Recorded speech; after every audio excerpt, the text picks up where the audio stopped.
In what appears to be a lover's quarrel gone too far, Blair Whitten took her anger with her to the grave of her ex-boyfriend. Looking at her posts on social media after the incident, perhaps this ex-boyfriend was indeed deserving of this bizarre line of action at this man's funeral. We are about to go into why Blair Whitten made a scene that added another layer of sadness to their sorrow.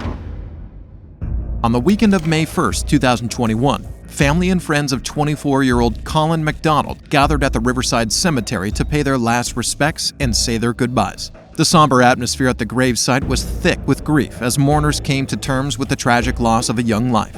But little did they know that the already depressing day would take a shocking turn.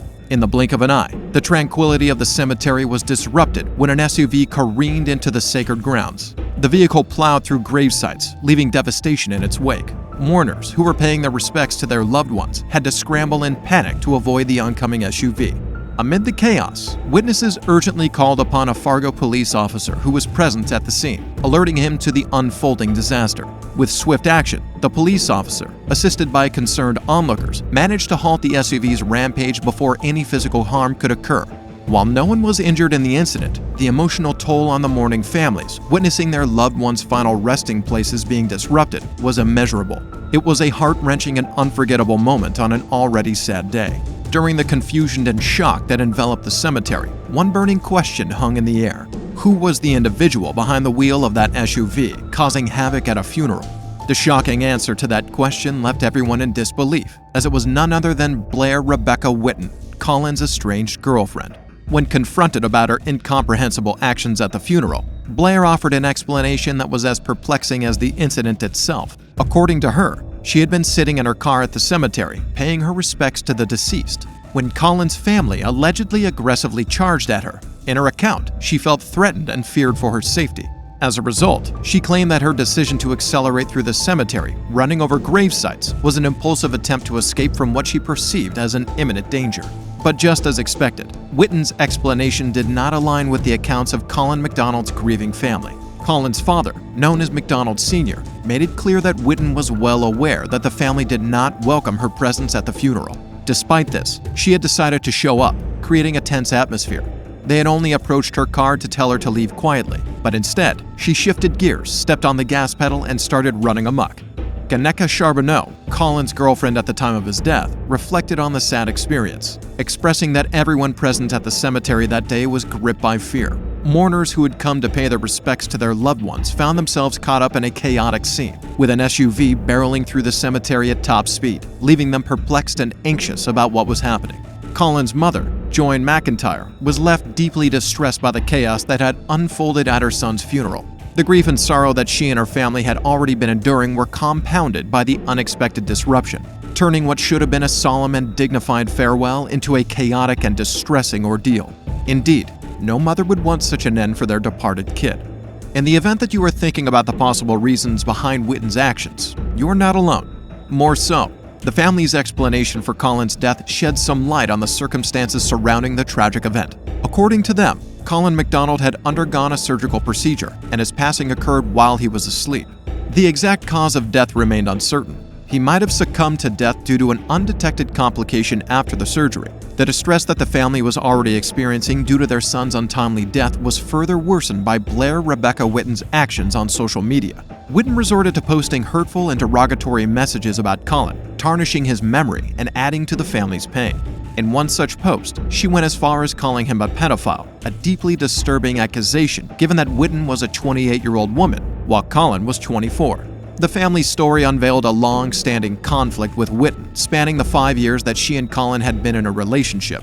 The family had consistently expressed their reservations about her, believing she was not the right fit for their son. Upon learning about the family's perspective, the police delved deeper into Blair Rebecca Whitten's background to ascertain whether her actions were indeed motivated by grief or if there were underlying issues.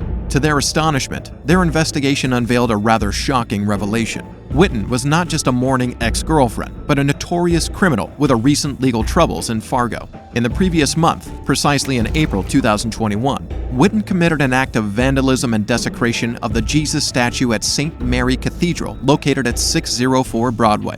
At first, an unsuspecting person could think she only wanted to admire the statue, but Whitten was far from being a religious person. Her actions were neither religious nor peaceful.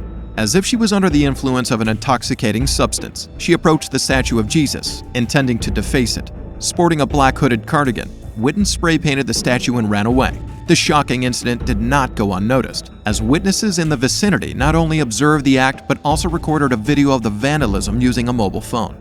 Whitten's involvement in this criminal act further deepened the concerns about her behavior and her capacity for destructive actions. With this, the police knew they had a nutcase on their hands, and it was only a matter of time before another incident with her name on it popped up.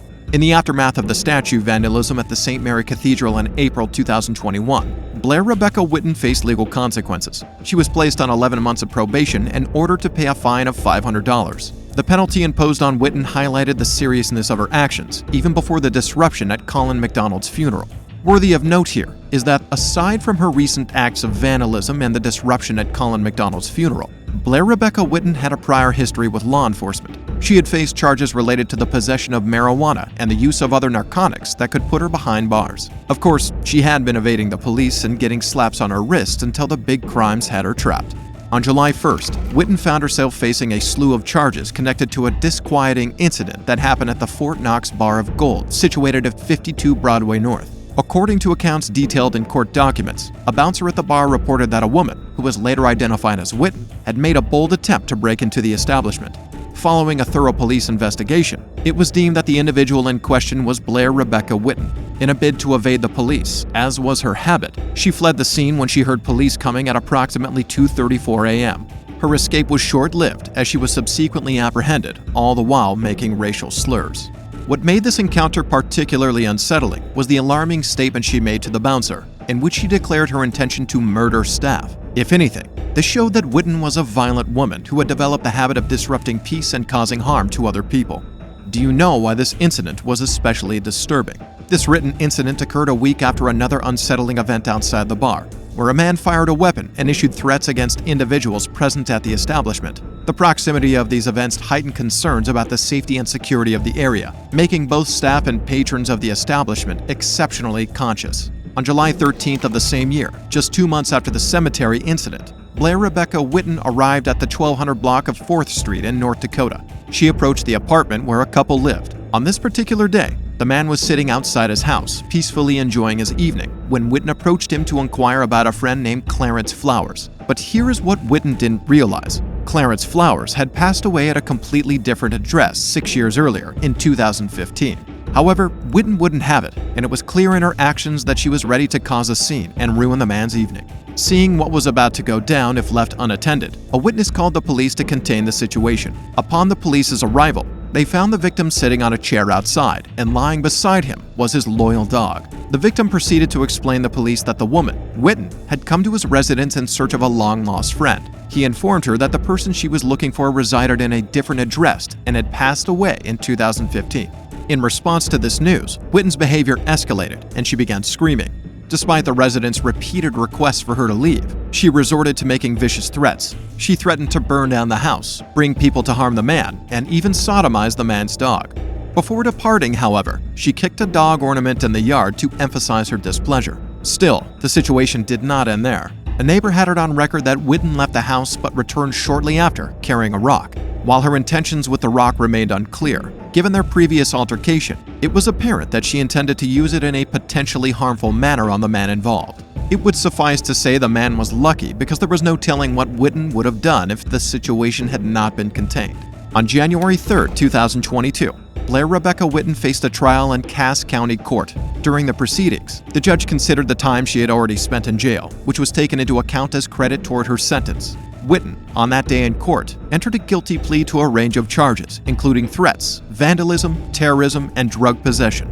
However, before handing down the final sentence, the judge ordered Whitten to undergo a mental health evaluation. This evaluation was deemed necessary to assess her mental state and well-being. Subsequently, the judge sentenced Whitten to supervised probation that would extend until 2024.